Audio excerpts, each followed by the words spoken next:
Morning Sunday, October 15th, 2023. Baseball is a numbers game. A book I wrote, 500 pages, covering everything I can think of baseball. Stats, baseball players, achievements, accomplishments. I'm curious.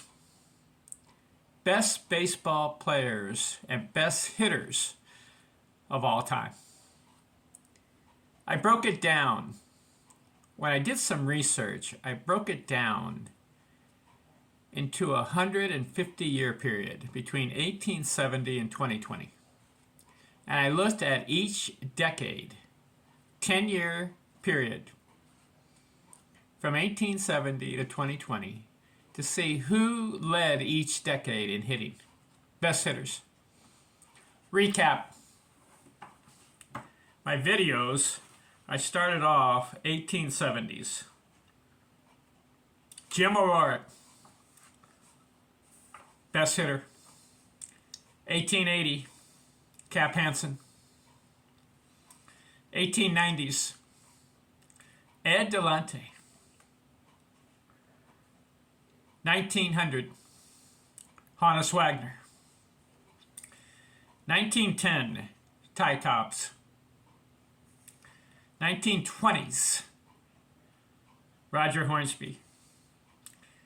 1930s, Paul Waner. 1940s, Lou Bergeron.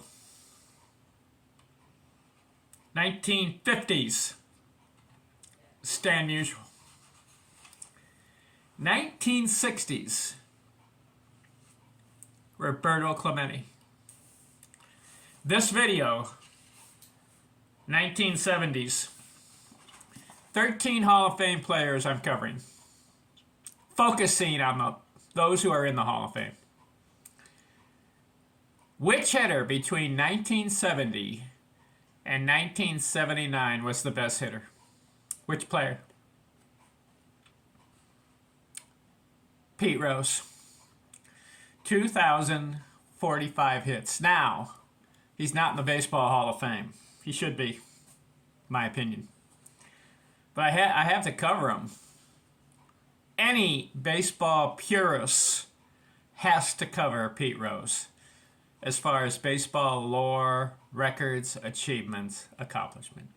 2,045 hits in that decade. He averaged 200 hits a year between 1970 and 1979. That's the highest so far as all the decades. Because in the 1870, obviously, they didn't play as much games. Jim O'Rourke had 730 hits for the decade.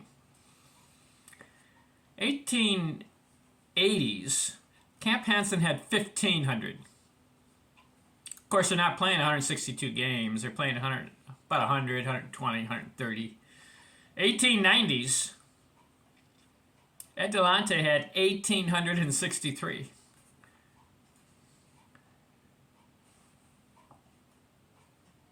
1900, Honus Wagner, 1847. So far the high is Delante with 1863. Wagner, 1847. But then you get to Ty Cobb in the 1910s. He had 1,948 hits. So that's the record so far. But guess what? Roger Hornsby in the 1920s gets 2,085 hits. That's the top. 1930s, Paul Waner, 1,959, so not as many as Hornsby. And then Lou Bergeron, during the war years, 40s, only 1,500 hits. 1950, Stan Musial, 1,900 hits. Roberto Clemente in the 60s, 1,800 hits. And then Pete Rose, 2,045 hits. But that's not the most in a decade, because Hornsby in the 1920s had 2,085. So Pete Rose comes in number 2 as far as how many hits in a decade. Let's go over the rest of these guys in the 1970s.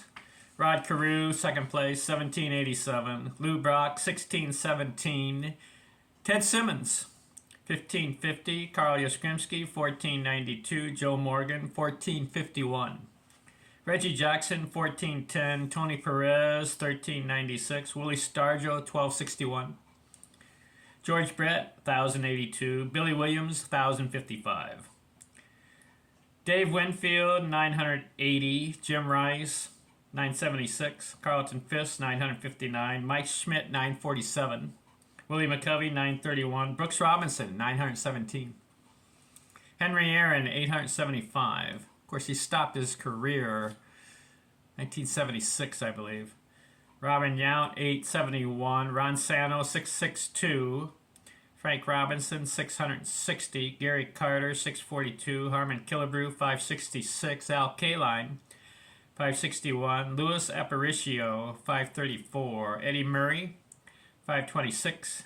Andrew Dawson, 498. Orlando Cepeda, 449. Roberto Clemente, 441. Willie Mays, 367. Career's winding down. Paul Molitor, 330. Ozzie Smith, 276. Alan Trammell, 255. Bill Mazeroski, 145. Ricky Henderson just comes on the scene, 96 hits. Ernie Banks, 72. So the 1970s, the player that you want to watch during that decade, as far as the best hitter, has to be Pete Rose. 2,045 hits. Who had the highest average during the decade? Rod Carew had a 388. Woo! Close to 400. Some other guys had good decade as far as a hit. Billy Williams had a 369 one year.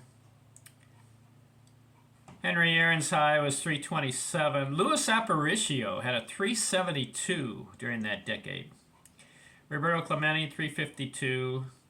Some of these other guys, Carl Yastrzemski, 329. Ted Simmons had a 332. The high for Pete Rose was 338 during that decade. Carlton Fisk had a 331 one year, not bad. Ozzie Smith, 311. Interesting decade. You know, only one player batted over 370. That was Rod Carew's 388. During the decade, Pete Rose had 6 200-hit seasons. So the 1970s, who had the most RBIs during the decade? Johnny Bench, 1,013. Second was Tony Perez, 954. 1970s. All right, let's get into the 1980s. Who was the best hitter? Between 1980 and 1989. Then I'll do the 90s, 2000s, and then 2010s. It's an interesting subject. Take a decade, start at January 1st, beginning of the decade, and go through 10 years. Who in the Baseball Hall of Fame was the best hitter? Just for that 10-year period. Because it depends on when you start. Obviously, Pete Rose played every year in that decade, but Henry Aaron did not, and neither did Willie Mays. See, Aaron, he was in the 60s, and he came in second place during the 1960s. Did you know that Roberto Clemente beat Henry Aaron in base hits between 1960 and 1969? They both played every year. And Clemente had more hits than Aaron. Now, Aaron had more RBIs and had more home runs. But as far as base hits, Clemente beats. You know, Aaron, Mays, and Mantle, they all came up in the 50s. But Stan Musial won that decade because he played every year. Mantle, Mays, and Aaron got going around 1954, 55, right in there, 56. But Aaron and Mays and Mantle Mantle didn't play the whole decade. He retired in 1968. But Mays and Aaron, they all played every year of that decade. Yet Roberto Clemente beat them. How about that? And then in the 1970s, obviously Aaron and Mays are winding down their careers. So Pete Rose takes care of that decade. You know, Pete Rose, he came up in the 1960s. He had 1,300 hits. But he started around 1963, so he missed about 3 years. But when he got going in the 1970s, 2,045 hits. How about that? And then in the 80s, who comes up? In the 1980s, who comes up as a good hitter? And leads the whole, he plays every year of the decade and gets #1 in hits. Do you know who? 1980s? I'm sorry to do this, but you gotta tune in to the next video to find out.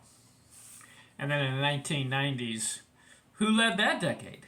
Who played every year of that decade? Interesting, right? And then 2000 and 2010. So we'll cover those decades in my next videos. Thanks for watching. I'm out.